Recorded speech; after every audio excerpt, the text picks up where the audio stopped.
இந்த ஐபிஎல் பொறுத்த வரைக்கும் இந்த ஹோம் டீம் தான் ஜெயிச்சுட்டு வருவாங்க, அதுக்கப்புறம் அவே டீம் தோத்துருவாங்க அப்படிங்கிற கதையும், அதுக்கப்புறம் left arm fast players right handers எடுப்பாங்க, ஆஃப் ஸ்பின்னர்ஸ் வந்து லெஃப்ட் ஹேண்டர்ஸ் எடுப்பாங்க அப்படிங்கிறது எல்லாமே வந்து காலங்காலமாக நம்ம கிராமட்டிக்கலாக சொல்கிற விஷயம் சொல்லிட்டு வருவோம்ல, அதெல்லாமே இப்போ நடக்க மாட்டுது, ஒர்க் அவுட் ஆக மாட்டுது. டோட்டலாக சர்ப்ரைஸாக தான் இருந்துகிட்டு இருக்கு. பட் இப்போ ஒருவேளை ஆர்சிபிக்கு இதுக்கப்புறம் சர்ப்ரைஸ் நடந்து அண்ட் பிளே ஆஃப்குள்ள வருவாங்களா? இன்னொரு 11 மேட்ச் இருக்குது. ஆனால் ஒரு பக்கம் எல்எஸ்ஜியும் ஜெயிச்சுட்டு வந்துகிட்டு இருக்கிறாங்க. ஆனால் எல்எஸ்ஜி வர்சஸ் ஆர்சிபி போன வருஷம் சம்பவம்லாம் நீங்கள் மறந்துருக்க மாட்டீங்கன்னு நான் நம்புகிறேன். ஒரு பக்கம் ஹர்ஷல் பட்டேல், தினேஷ் கார்த்திக் ஃபம்பிள், மன்கண்ட் ஹர்ஷல் பட்டேல் பண்ண ட்ரை பண்ணது, அதை ரன் அவுட் பண்ண முடியாமல் தினேஷ் கார்த்திக் திணறினது, அவேஷ்கானோட செலிப்ரேஷன், இது எல்லாத்தையும் எப்படி மறக்க முடியும்? இப்போ அவேஷ்கான் எல்எஸ்ஜிலிருந்து ஆர்ஆருக்கு ட்ரேட் ஆகிருக்கிறார். பட் அந்த சம்பவங்கள், அந்த காரசார நிகழ்வுகள்லாம் மறக்க மாட்டாங்க. நீங்கள் என்ன ஆக போகுது? கேஎல் ராகுல் ஃபிட்டாக இருந்து ஃபுல்லாக ஆடுவாரா, இல்லைனா இம்பாக்ட் பிளேயராக தான் இருப்பாரா? நிக்லஸ் புரான் கேப்டன்ஸ் பண்ணுவாரா? கேப்டன்சி பண்ணும்பொழுது அவரு ஒரு மாதிரி நல்லாவும் பண்ணாரு. இன்னும் மயங்க் யாதவ் போன மேட்ச்ல எல்லாருமே திரும்பி பார்க்க வச்சார். 150+ போட்டாரு. விராட் கோலியை ஃபேஸ் பண்ண போறாரு, சின்னசுவாமியில போட போறாரு. என்ன நடக்க போகுது பேசுவோம். ஜெனில் லேடிஸ் அண்ட் இந்த ஐபிஎல் 2024 மட்டைப்பந்து பாய்ஸ்ல சின்னசுவாமி ஸ்டேடியம்ல நடக்க இருக்கக்கூடிய Royal Challengers Bengaluru versus Lucknow Super Giant மேட்சோட ப்ரீ அனாலிசிஸ் அண்ட் ஃபேண்டசி பார்க்க வந்து இருக்கீங்க. ஸோ கண்டிப்பாக சின்னசுவாமி ஐ திங்க் 2 பேஸ் விக்கெட்டாக இருக்குது. ஃபர்ஸ்ட் இன்னிங்ஸுக்கு செகண்ட் இன்னிங்ஸுக்கு பெரிய ஒரு வித்தியாசத்தை பார்க்க முடியுது. சில இடங்களில் பவுன்ஸ் ஆகுது, சில இடங்களில் டேர்ன் இருக்குது, சில இடங்களில் வந்து பார்த்தீங்க அப்படின்னா லோ கெப்ட் ஆகுது. ஒரு மாதிரி தான் இருந்துகிட்டு இருக்கு சின்னசுவாமி.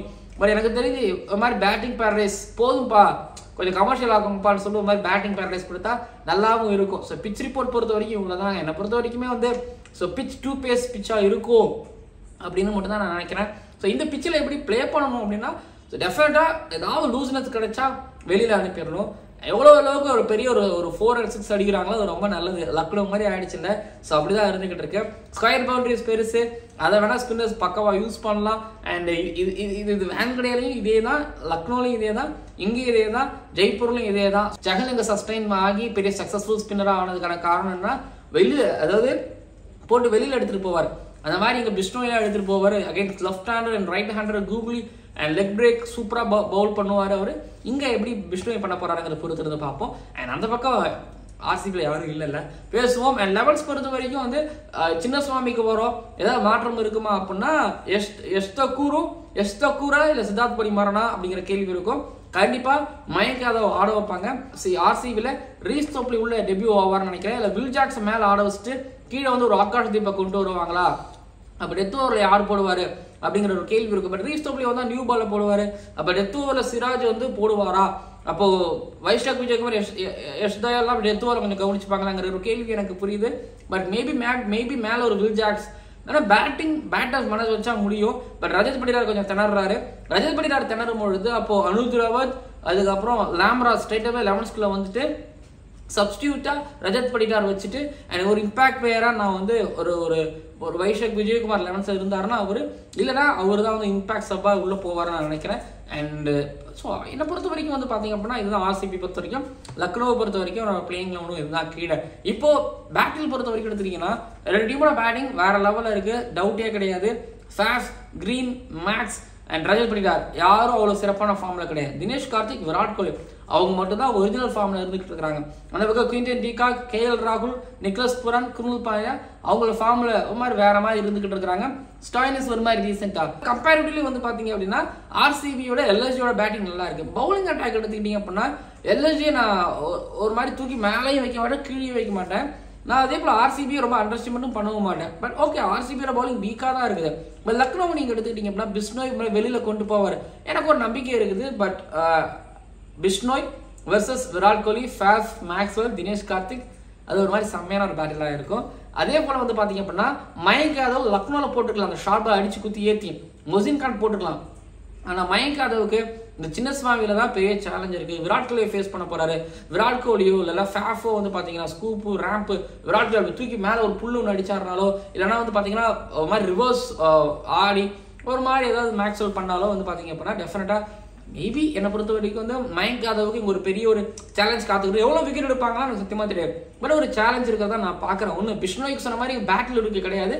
ஆனால் ஒன்று இருக்குது என்னன்னா இந்த கண்டிஷன் அவர் எப்படி பவுல் பண்ண போறாரு, இந்த டைமென்ஷன்ல எப்படி பவுல் பண்ண போறாருங்கிறது ஒன்று இருந்துகிட்டு இருக்கு. அதுக்கப்புறம் எல்எஸ்ஜி பொறுத்த வரைக்கும் எக்கச்சக்கமான லெஃப்ட் ஹேண்டர்ஸ் இருக்காங்க. Quinton de Kock, Devdutt Padikkal, Nicholas Pooran, Krunal Pandya, அப்புறம் இன்னொன்று இருக்குல்ல Quinton de Kock, Devdutt Padikkal, KL ராகுல், எல்லாருமே வந்து பார்த்தீங்கன்னா ஆர்சிபியில் ஆடினவங்க, ஆர்சிபியன்ஸ். எக்கச்சக்கமாக லெஃப்ட் ஹேண்டர்ஸ் இருக்காங்க.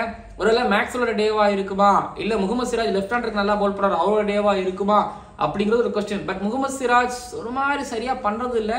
அவர் ஒரு வேளை நல்லா பண்ணார் அப்படின்னா அன்னைக்கு ஒரு ஆர்சிபியில் ஒரு டேவா இருக்கலாம். அண்ட் வைஷாக் விஜயகுமார் நல்ல பேஸ் ஒரு அடிச்சு குத்தி ஏற்றி போறாரு.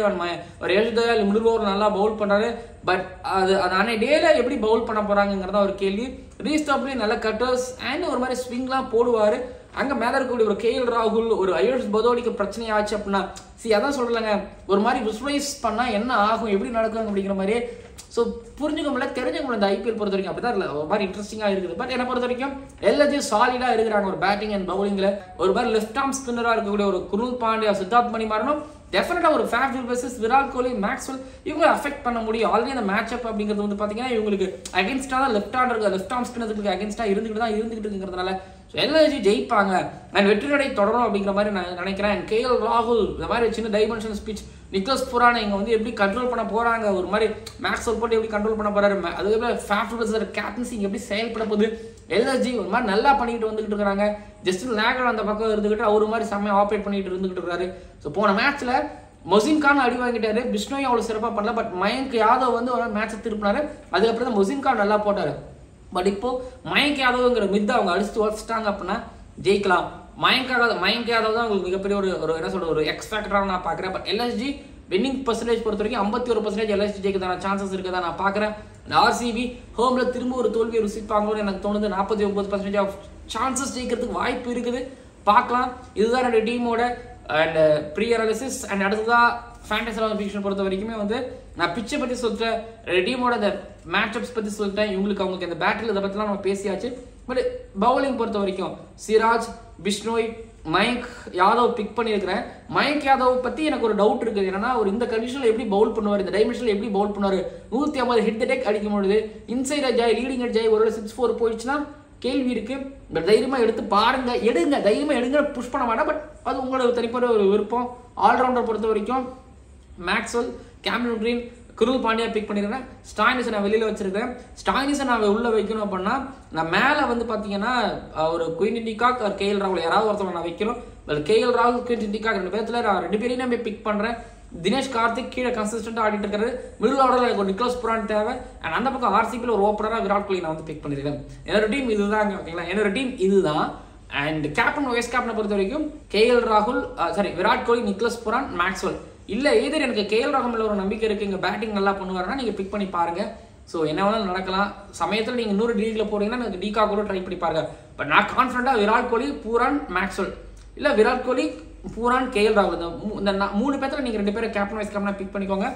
எப்படி அந்த பக்கம் மயங்க் யாதவ், அந்த பக்கம் விராட் கோலி இவங்க எந்த அளவுக்கு ரெஸ்ட்ரிக்ட் பண்றாங்களோ அந்த அளவுக்கு ஒரு ரன்ல நீங்க புடுக்கலாம். ஸோ மேக்ஸிமம் ஒரு 180 170 அடிச்சாலும் 190 அடிச்சாலே ஒரு மாதிரி ஃபைட்டபிள் டிஃபெண்டபிள் ஸ்கோர் தான். ஃபைட்டபிள் ஸ்கோர் என்ன பண்ண போறாங்க ரெண்டு டீமும். ஆர்சிபி ஜெயிப்பாங்களா? ஆர்சிபி போன தடவை கேகேஆர் வந்து தோத்துருவாங்க அப்படின்னு சொல்லும்போது அது நடந்ததுங்கிற தாண்டி இந்த பெர்ஃபார்மன்ஸ் கொஞ்சம் ஒரு மாதிரி வருத்தமாக இருந்தது. பட் இப்போ எல்எஸ்ஜியை பீட் பண்ணுவாங்களா, வெற்றி பாதைக்கு திரும்புவாங்களா? ஏன்னா ஆர்சிபி ஃபேன்ஸ் அவ்வளோ பேர் கிரவுண்டுக்கு வந்து பார்க்குறாங்க. அவங்க சந்தோஷ கடலில் ஆடுத்துவாங்களா இந்த செவ்வாய் கிழமையில பார்ப்போம். மறக்காம நீங்க சப்ஸ்கிரைப் பண்ணி கீழே வந்து கமெண்ட் பண்ணுங்க. இது வரைக்கும் இந்த ஐபிஎல் வந்து ஒரு 100 பார்க்கல. பட் கேஎல் ராகுல், விராட் கோலி அந்த பொட்டன்ஷியல் அவங்க இருக்கு. டிகாக்கு கூட அந்த வாய்ப்பு அப்படிங்கிறது இருக்கு. டிகாக் சும்மா விடுவிக்கல பல 6 அடிச்சு மேபி 100 பார்ப்போம். 100 எதிர்பார்க்கிறேன். இல்லை அதை விட சிராஜ்லேருந்து ஒரு 5 கூட எதிர்பார்க்கிறேன். மயங்க் யாதவ் ஒரு மாதிரி பிக் ஃபிஷர்ஸ், ஒரு Faf du Plessis, Virat Kohli, Maxwell இவங்களோட விக்கெட், தினேஷ் கார்த்திகோட விக்கெட்லாம் எடுத்து மேபி ஒரு மாதிரி மிரட்டினாரா நல்லா இருக்கும். But Mohsin Khan left arm fast bowler பயமுறுத்துவாரா? அகைன் அவரோட இந்த ஓஜி மோசின் கான், இந்த பழைய மோசின் கானை திரும்ப வருவாரா? தினேஷ் கார்த்திக் எப்படி ஆட போறாருங்கிறத பார்க்கறதுல எதிர்பார்த்து காத்துக்கிடுங்க. ரஜத் படிட்டாரு ஒரு அனுஜ் ராவத், இந்த பக்கம் வந்து பார்த்தீங்கன்னா ஒரு மாதிரி லேம்ரார் யாராவது உள்ள வந்து அவங்க அந்த இடத்த சரி பண்ணிட்டாங்க அப்படின்னா ஓகே. அண்ட் மேக்ஸ்வெல் ஃபார்முக்கு வரணும். மேக்ஸ்வெல் வந்து ஒரு மாதிரி ஃப்ரஸ்ட்ரேட் ஆகி அவுட் ஆகிட்டு இருக்கிறாரு. ஒரு ஏழியா வந்தா விக்கெட் விட்டுட்டு போயிட்டு இருந்துகிட்டு இருக்கிறாரு. ஸோ அவர் வந்து பார்த்தீங்கன்னா ஒரு மாதிரி ஃபார்முக்கு வரணும். ஸோ எக்கச்சக்கமான விஷயங்கள் நடக்க வேண்டியது இருக்கு ஆர்சிபிக்கு. டோட்டலாகவே இப்போ டீம் ஒரு மாதிரி பஸ்ஸில் மாதிரி உடஞ்சி இருக்கிறாங்க. சேர்ப்பாங்களா, சேர்த்து ஜெயிப்பாங்களா பொறுத்து வந்து பார்க்கலாம். கொஞ்சம் எல்எஸ்ஜி பற்றி லைட்டாக ஆட் பண்ணிக்கிறேன். எல்எஸ்ஜி பொறுத்த வரைக்கும் எடுத்துக்கிட்டீங்க அப்படின்னா அங்கே ஒரு மாதிரி நிக்கோலஸ் புரான் கேப்டனா வந்து பார்த்தீங்கன்னா ஒரு காமன் கலெக்டிவாக இருக்காரு. கேஎல் ராகுல் எடுத்துக்கிட்டிங்கன்னா ஒரு பேட்டிங் தெளிவாக இருக்கிறாங்க. எங்கள் பிளேயருக்கு இன்ஜுரி ஆகுது, கேப்டன் இன்ஜுரி ஆகுது, நான் கேப்டன்சி பண்ணியிருக்கிறேன், விக்கெட் கீப்பிங்கை நாங்கள் பார்த்துக்கிறோம், அவர் பேட்டிங் மட்டும் பண்ணிட்டு போவார். பட் பேட்டிங் மட்டும் பண்ணிட்டு போகிறவர் வந்து அவர் வேலையை சாலிடாக பண்ணுறாரு. அதான் எனக்கு சொல்கிறேங்க, எல்எஜி ஒரு கரெக்டாக இருக்கிறாங்க. ஒரு குருல் பாண்டியா இப்போ பேட் பண்ண ஆரம்பிச்சாரு, பதோனி கொஞ்சம் நல்லா பேட் பண்ண ஆரம்பிச்சாரு, பதோனி கிட்ட கொஞ்சம் ரன் வர ஆரம்பிச்சதுன்னா ஸோ டெஃபினட்டாக எல்எஜி ஒரு மாதிரி கொஞ்சம் ஒரு பெரிய ஒரு டீமாகவும் தெரிவாங்க. ஆர்சிபிக்கு ஹோமில் ஒரு அதிர்ச்சி கொடுப்பாங்களா, இல்லை ஆர்சிபி மொத்த பேரும் ஃபார்முக்கு வந்து ஒரு அணியாக திரண்டு கன்சிஸ்டண்டாக ஜெயிச்சு பிளே ஆஃபுக்குள்ள வருவாங்களா?